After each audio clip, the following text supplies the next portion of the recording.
Hello friend, आरती study point पे आप लोग का स्वागत है। तो आज के वीडियो में देखिए अभिप्रेरणा है जो पार्ट 2 है। कल के वीडियो में क्लास 1 था, आज का वीडियो क्लास 2 है। तो देखिए जो लेसन है जीवन कौशल प्रबंधक एवं अभिवृत्ति, तो उस टॉपिक से जो प्रेरणा लिया गया था, जो प्रेरणा टॉपिक था, उसी प्रेरणा टॉपिक में एक अभिप्रेरणा टॉपिक है जो उसी का पार्ट 2 है। कल का पार्ट 1 था, आज का पार्ट 2 है। प्रेरणा टॉपिक से ही अभिप्रेरणा है। तो ये सुपर टेट के लिए बहुत ही इंपॉर्टेंट क्वेश्चन है। सिलेबस के आधार पर जो जो टॉपिक पूछा गया है वही टॉपिक हम आप लोग को बताएंगे। तो देखिए क्वेश्चन नंबर फर्स्ट में क्या पूछा है। प्रोत्साहन सिद्धांत के अनुसार प्रोत्साहन कितने प्रकार के होते हैं। तो जो प्रोत्साहन सिद्धांत हैं वो कितने प्रकार के होते हैं, तो 2 प्रकार के होते हैं। 2 प्रकार के होते हैं। 2 प्रकार के नाम क्या है आइए जानते हैं। देखिए प्रोत्साहन सिद्धांत कौन कौन से हैं। तो देखिए जो 2 प्रकार हैं वही है, फर्स्ट है धनात्मक प्रोत्साहन, सेकंड है ऋणात्मक प्रोत्साहन। तो ये 2 प्रकार के हैं। नेक्स्ट क्वेश्चन पूछा है मनुष्य को लक्ष्य की तरफ बढ़ने के लिए कौन प्रोत्साहित करता है। तो वो धनात्मक प्रोत्साहन प्रोत्साहित करता है। अगर यहीं पे पूछ दे कि मनुष्य को लक्ष्य की तरफ बढ़ने के लिए रोकता है तो वो ऋणात्मक प्रोत्साहन हो जाएगा। नेक्स्ट क्वेश्चन है धनात्मक प्रोत्साहन कौन कौन से हैं। तो भोजन ब्रैकेट में दिया है भूख, कॉमा पानी ब्रैकेट में प्यास आदि भी आते हैं। नेक्स्ट क्वेश्चन है मनुष्य को लक्ष्य की ओर बढ़ने से रोकता है।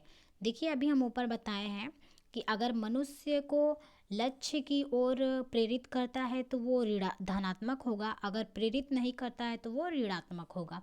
तो मनुष्य को जो लक्ष्य की ओर बढ़ने से रोकता है वो ऋणात्मक प्रोत्साहन होगा। नेक्स्ट क्वेश्चन पूछा है मार्गन किस सिद्धांत के प्रतिपादक हैं। तो मार्गन जो प्रतिपादक हैं वो शरीर क्रिया सिद्धांत से प्रतिपादक हैं।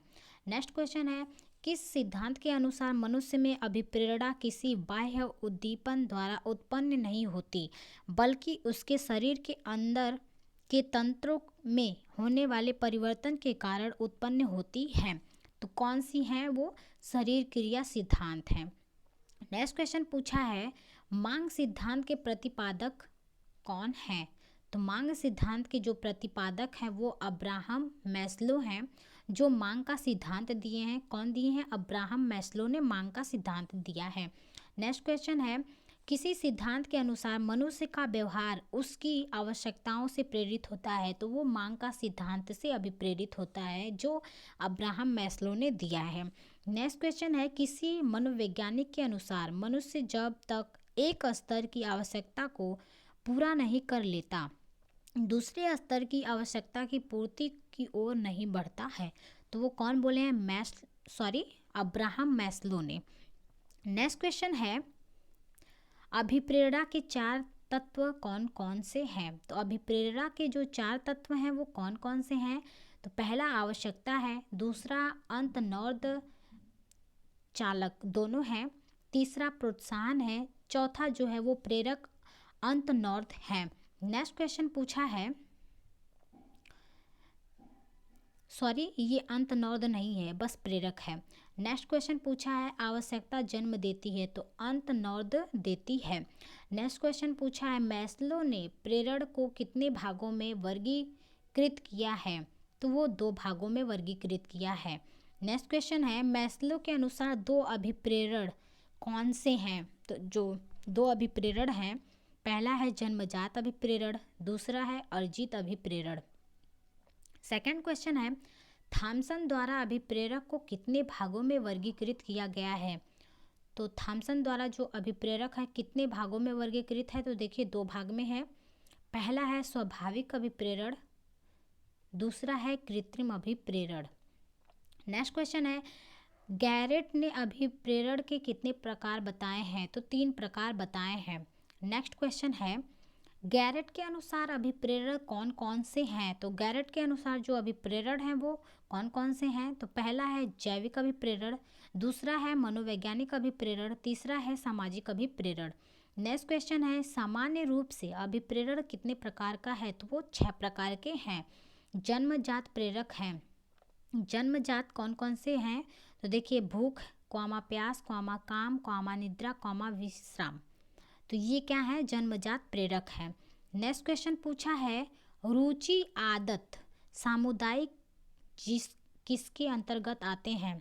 जो रुचि है, आदत है, वो सामुदायिक, ये किसके अंतर्गत आते हैं? तो अर्जित प्रेरक के अंतर्गत आते हैं। नेक्स्ट क्वेश्चन है मनोवैज्ञानिक प्रेरक हैं। तो जो मनोवैज्ञानिक प्रेरक हैं वो किसके अंतर्गत आते हैं? तो क्रोध, भय, प्रेम, दुख, आनंद आदि भी हैं। नेक्स्ट क्वेश्चन पूछा है स्वाभाविक प्रेरक हैं। तो स्वाभाविक जो प्रेरक हैं वो कौन कौन से हैं? तो खेल, अनुकरण, सुझाव, प्रतिष्ठा हैं। नेक्स्ट है कृत्रिम प्रेरक, दंड, प्रशंसा, पुरस्कार, सहयोग, ये क्या है? कृत्रिम प्रेरक है। नेक्स्ट क्वेश्चन पूछा है उद्दीपन को और क्या कहते हैं? तो उद्दीपन को प्रोत्साहन भी कहते हैं। नेक्स्ट क्वेश्चन है वातावरण से प्राप्त होने वाली वस्तु जो प्राणी की आवश्यकता की पूर्ति कर अंत नॉर्द को शांत करती हैं वह कहलाती हैं प्रोत्साहन कहलाती हैं। नेक्स्ट है प्रेरक के अंतर्गत आते हैं तो प्रोत्साहन, तनाव, उद्दीपन, आवश्यकताएं आती हैं। नेक्स्ट क्वेश्चन है शिक्षार्थियों में प्रेरणा अभिप्रेरणा बढ़ाने की विधि कितनी है? तो 10 है। नेक्स्ट क्वेश्चन पूछा है कक्षा में वातावरण कैसा होना चाहिए? तो एक बंद कमरे में अगर हम हैं तो उसका वातावरण कैसा होना चाहिए? पर्याप्त प्रकाश होना चाहिए, शांत वातावरण होना चाहिए, शुद्ध हवा होनी चाहिए, शिक्षक शिक्षार्थियों के बीच प्रेम पूर्व संबंध होना चाहिए। नेक्स्ट क्वेश्चन है प्रेरणा का वही संबंध उपलब्धि से है जो अधिगम का है? तो बोध से है। नेक्स्ट क्वेश्चन है अभिप्रेरणा के लिए अक्सर शब्द प्रयोग किया जाता है तो आवश्यकता प्रयोग किया जाता है। नेक्स्ट क्वेश्चन है कौशल सीखने की पहली आवश्यक अवस्था है। जो कौशल है उसे सीखने के लिए कौन सी अवस्था है? तो देखिए अनुकरण अवस्था है। नेक्स्ट है दूसरे व्यक्ति के व्यवहार की नकल है तो अनुकरण है। नेक्स्ट है छात्रों में रुचि उत्पन्न करने की कला है तो प्रेरणा है।